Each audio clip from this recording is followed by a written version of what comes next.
여러분의 올바른 독해학습을 도와드립니다. 디딤돌 초등 독해력. 자, 주요 내용 핵심 강의 함께하고 있습니다. 지난 시간에 우리가 이어질 내용을 짐작해요. 개념을 살펴봤어요. 그렇다면 잘 짐작할 수 있는지 확인을 해봐야죠. 자, 실전 훈련입니다. 글의 제목은 3년고개. 저 이거 알아요 하는 친구들도 있을 거예요. 맞아요. 우리가 알고 있는 그 3년고개 이야기 맞습니다. 이어질 내용을 한번 짐작하면서 글을 읽어볼까요? 살펴보죠. 옛날 어느 마을에 3년고개가 있었습니다. 이 고개에서 넘어진 사람은 3년밖에 살지 못한다는 전설 때문에 3년고개라고 부르게 된 것입니다. 3년고개라고 부르게 된 까닭이 나와 있죠. 넘어지면 3년밖에 못 살아요. 너무 무시무시하다. 그치? 어느 날 머리카락과 수염이 하얀 할아버지가 3년고개를 넘어가고 있었습니다. 넘어질까봐 조심조심 걷고 있는 할아버지 앞으로 갑자기 토끼 한 마리가 깡충깡충 뛰어갔습니다. 놀란 할아버지는 그만 뒤로 벌렁 넘어지고 말았대요. 3년고개인데. 그러니까 할아버지는 아이고 나는 이제 죽었네. 나 죽었어. 3년밖에 못 살 거라고 생각을 해서 이렇게 아이고 슬퍼하고 있습니다. 자, 벌렁이라는 말 파란색으로 되어 있습니다. 벌렁. 발이나 팔을 활짝 벌린 상태로 맥없이 굼뜨게 뒤로 자빠지거나 눕는 모양이라는 뜻이에요. 뒤로 정말 벌렁 넘어졌어요. 3년고개에서 넘어졌으니 이제 어떡합니까? 3년밖에 못 살 텐데요. 자, 할아버지는 3년밖에 못 산다는 생각에 땅을 치며 울었습니다. 왜요? 3년고개에서 넘어졌으니까. 한참 동안 울던 할아버지는 힘없이 집으로 돌아왔습니다. 할멈, 나는 이제 3년밖에 못 살아. 3년고개에서 넘어졌단 말이오. 하필 거기에서 넘어질 게 뭐람. 하필이라는 말 우리가 참 많이 쓰는데요. 하필이라는 낱말의 뜻은 다른 방도를 취하지 아니하고 어찌하여 꼭, 그러니까 왜 하필 꼭, 그러니까 왜 어찌하여 꼭 거기에서 넘어졌냐는 거죠. 3년고개 아니라 다른 데서 넘어졌더라면 괜찮았을 텐데 왜 3년고개? 결국 할아버지는 이런저런 걱정을 하다가 그만 병이 났습니다. 3년고개에서 넘어지고 이제 앞으로 3년밖에 살지 못할 거라는 생각에 병이 났어요. 아니 병 때문에라도 돌아가시겠습니다. 그죠? 그런 생각을 안 하면 좋겠는데 그저 전설일 뿐인데 말이야. 근데 누구나 좀 그런 생각이 들 수는 있을 것 같아요. 뭐 꼭 3년고개 아니라도 우리 뭐 이렇게 미신처럼 전해지는 여러 가지 얘기들 있잖아요. 말도 안 되는 거지만 뭐 빨간색으로 이름을 쓰면 죽는다 뭐 이런 거. 요즘도 그런 거 믿는 사람 없겠죠. 어릴 때는 참 그런 걸 믿었습니다. 그래서 누가 빨간색으로 글씨를 쓰면 내 이름을 쓰면 막 뭐 하는 거야 이랬던 기억이 나는데 그런 생각 그냥 안 하면 되거든요. 근데 할아버지는 아무튼 지금 심각합니다. 소문을 들은 옆집 소년이 할아버지를 찾아왔어요. 아이 참 할아버지도 뭘 그리 걱정하세요. 어서 일어나서 3년고개로 가시죠. 거기는 왜? 거기 가서 또 넘어지세요. 이게 옆집 소년이 할아버지를 찾아와서 걱정할 필요가 없다면서 알려준 방법입니다. 할아버지로선 너무 당황스럽죠? 뭐라고? 또 넘어지라고? 나더러 아예 죽으라는 거냐? 그래요. 넘어지면 3년밖에 못 사는데 또 넘어지라니. 왜 소년은 이렇게 얘기를 했을까? 이유가 있죠. 할아버지는 화를 벌컥 내었습니다. 벌컥이라는 말은 급작스럽게 화를 내거나 또는 기운을 쓰는 모양도 벌컥이라고 하는데요. 여기서 이제 화를 급작스럽게 내신 거죠. 하지만 소년은 할아버지의 화가 난 모습에 아랑곳하지 않고 싱긋 웃으며 이렇게 대답했습니다. 할아버지, 한 번 넘어지면 3년은 사시니까 2번 넘어지면 6년, 3번 넘어지면 9년을 사실 게 아니에요?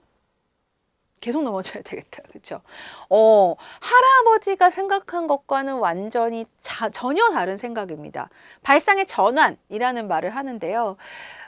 이렇게 말하는 것은 그렇죠. 우리가 항상 이를 너무 부정적으로 생각하는 것은 아닌가라는 반성도 들게 해요. 옆집 소녀는 정말 긍정적인 성격이다라는 것을 알 수가 있습니다. 긍정적인 성격을 알 수 있죠. 그 외에 세상 모든 일은 마음먹기에 달렸다면서 우리 그런 얘기 하잖아요. 컵에 물이 반 담겨 있어요. 누구는 이걸 보면서 반이나 담겨 있다. 반이나 남았네 라고 말하는 사람이 있는가 하면 누구는 반밖에 남지 않았네 라고 말하는 사람이 있어요. 컵에 물이 반이 들어있는 것은 누구에게나 똑같은 사실입니다. 근데 받아들이는 사람이 어떻게 받아들이느냐가 다른 거죠. 되도록이면 긍정적으로 받아들이는 것이 좋지 않을까요? 한 번 넘어져서 3년밖에 못 살아 해서 그렇게 생각하기보다는 소년처럼 한 번 넘어지면 3년이니까 2번 6년, 3번 9년, 4번이면 무려 12년이에요. 여기서 끝나거든요, 여러분. 이제 이어질 내용은 뭘까요? 사실 이어질 내용이 나오지 않았습니다. 아무도 몰라요. 아무도 몰라요. 상상을 해봐야 되는 부분인데 우리 지난 시간에 살펴봤죠. 이어질 내용을 상상할 때 핵심이 뭐다? 앞의 이야기의 흐름에 맞아야 된다고 했습니다. 그러면 앞의 이야기에서 지금 이렇게 괴로워하고 있는 심지어 병까지 나신 할아버지 앞에 소년이 굉장히 놀랄 만한 발상의 전환으로 새로운 방법을 알려줬네요. 할아버지는 지푸라기라도 잡고 싶은 심정이 아닐까요? 예끼놈 할아버지를 놀려! 이렇게 반응하시진 않았을 것 같아요. 그럼 너무 안 맞잖아요. 소년이 뭐 할아버지를 진짜 놀리자고 이런 말씀을 드린 건 아니니까. 그러면 가장 자연스럽게 이야기가 이어진다면 어떻게 해야 될까? 그치, 할아버지는 소년의 말대로 3년곡에 가서 이번에는 넘어지시는데 막 아프게 괴롭게 넘어지시는 게 아니라 3년, 6년, 9년 하면서 즐겁게 넘어지는 내용이 이어진다면 앞에 이야기하고도 자연스럽게 이어지면서 이어질 내용을 자연스럽게 잘 꾸민 것이 되겠죠. 자, 문제 만나보겠습니다. 이 글에서 중심이 되는 사건으로 가장 알맞은 것은 무엇인가요? 자, 이런 문제가 왜 나올까요? 우리가 이어질 내용 잘 상상하려면, 짐작하려면 앞의 이야기부터 잘 이해해야 한다 그랬죠? 우선 이야기를 잘 이해하고 있는가 하는 문제예요. 할아버지가 이런저런 걱정을 하다가 그만 병이 났다? 이건 중심이 되는 사건이라고 보기는 어렵잖아요. 3년 고개에서 한참 울던 할아버지가 힘없이 집으로 돌아왔다도 중심이 되는 사건은 아니죠. 토끼 한 마리가 3년 고개를 넘어가고 있던 할아버지 앞으로 뛰어갔다? 이것도 중심은 아니에요. 할아버지가 넘어지면 3년밖에 살지 못한다는 3년 고개에서 넘어졌다. 그렇습니다. 여러분, 중심이 되는 사건을 찾을 때는 일단 중심 인물을 찾는 거예요. 그리고 이 중심 인물에게 어떤 일이 벌어졌는지 또는 어떤 일을 겪었는지 했는지를 중심으로 해서 사건을 정리해야 되겠습니다. 따라서 이 글의 중심 사건은 할아버지가 3년 고개에서 넘어진 거죠. 답은 4번이 됩니다. 자, 이어지는 문제 보죠. 기억의 말로 보아 이 글의 이어질 내용을 알맞게 짐작하여 말한 친구의 이름을 쓰세요. 이제 이어질 내용 짐작하기에 대한 문제입니다. 힌트부터 좀 볼까요? 이어질 내용을 짐작할 때는 어떻게?